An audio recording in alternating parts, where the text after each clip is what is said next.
Jalatina qabdu gufta takkani rigamu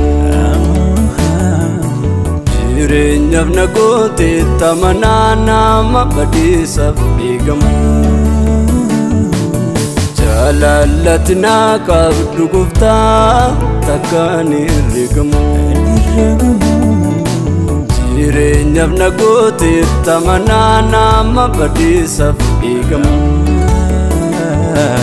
Fagurra deemte dhufte tolseente garaan gola kooti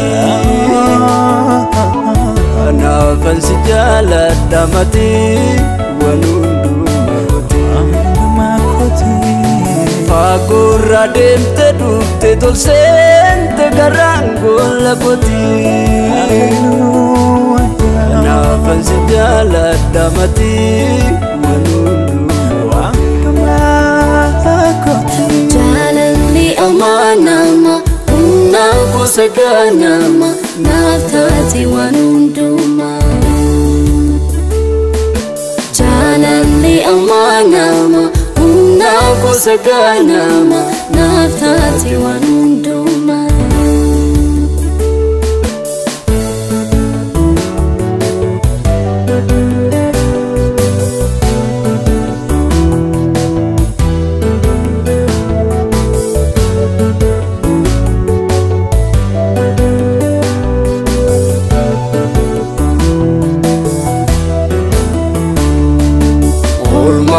Tanafon tejechani nipsamu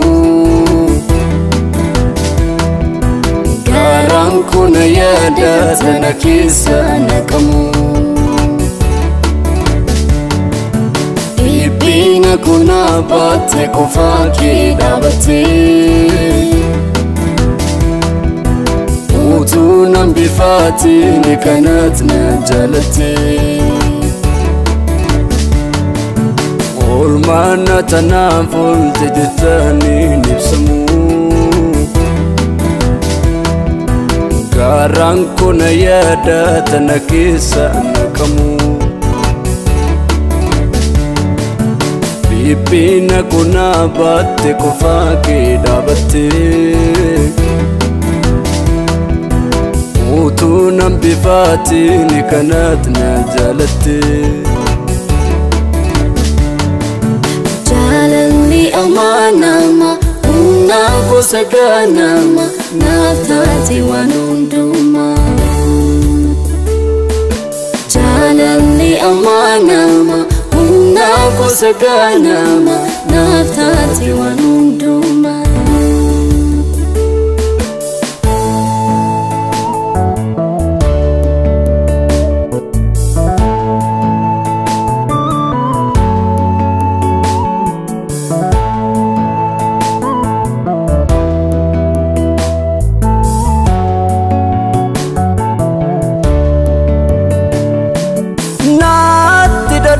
Detta gudda Jalalana qabdu adda Naaf dhoksitem kan koo mudaa Naarraaqteem miimmaan gaddaa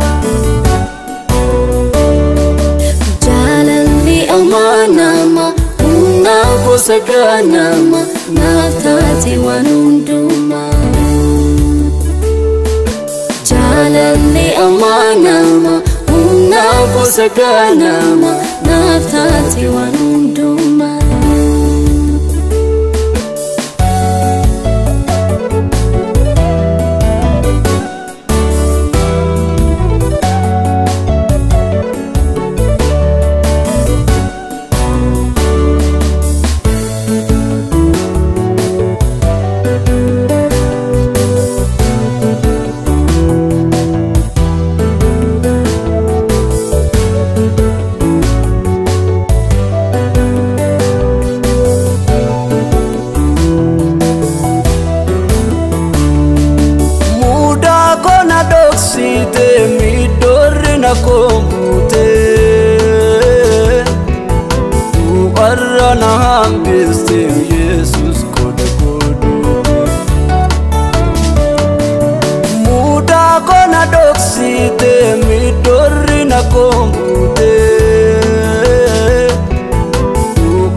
Du'arrana hambiste Yesus koda kodute.